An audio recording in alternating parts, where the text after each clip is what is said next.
Arrived midday in Lisbon, greeted by more hills. Thankfully there's this outside escalator for the last bit, which was quite a relief and pretty unusual.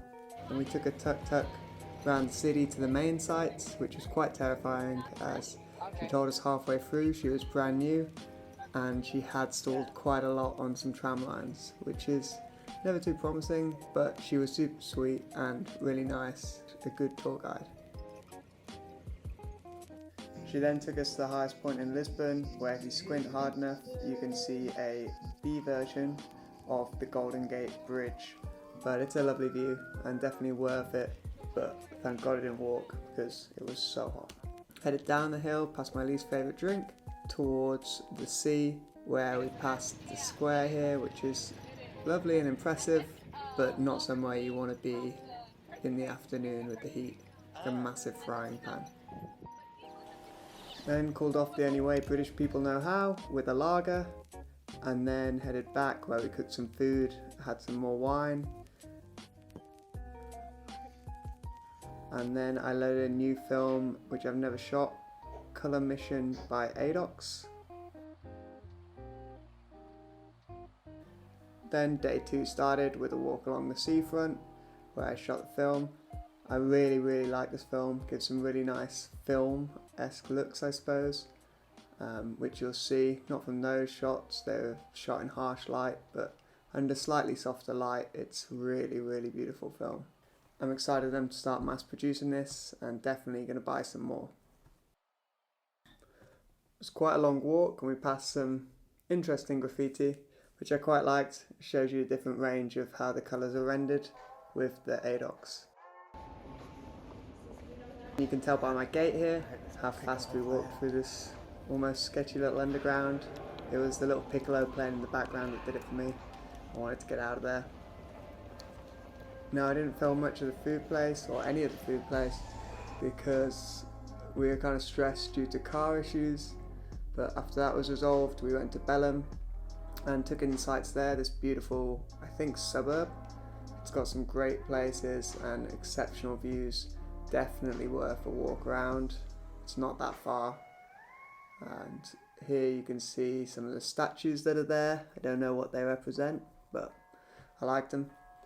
Next up on our trip was the monastery, where the queue was absolutely massive and I wasn't too bothered about standing in the sun at that point, so Piper decided she would wait and I would go get some pastel de natas, which was very kind of her. I'd grown quite an addiction to pastel de nata, so I went off and got some famous ones from Belém. They were not as good as they were hyped up to be, and honestly I still ate 6 of them, but I'd had a better one in Starbucks the day before.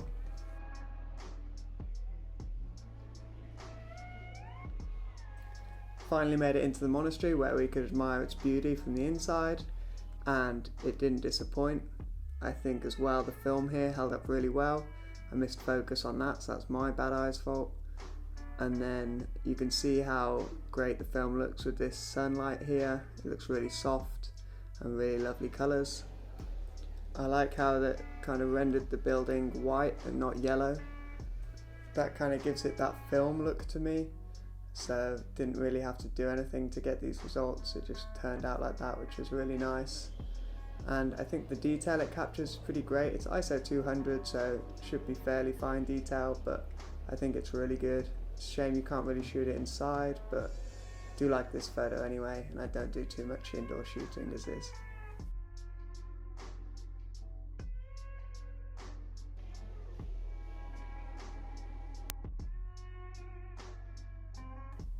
Spent the rest of the day strolling around the monastery, taking in the beautiful architecture, where we then headed back to LX Factory, which is a big food area with loads of different kind of beer places and barbecue, almost street food, and had a quick beer there.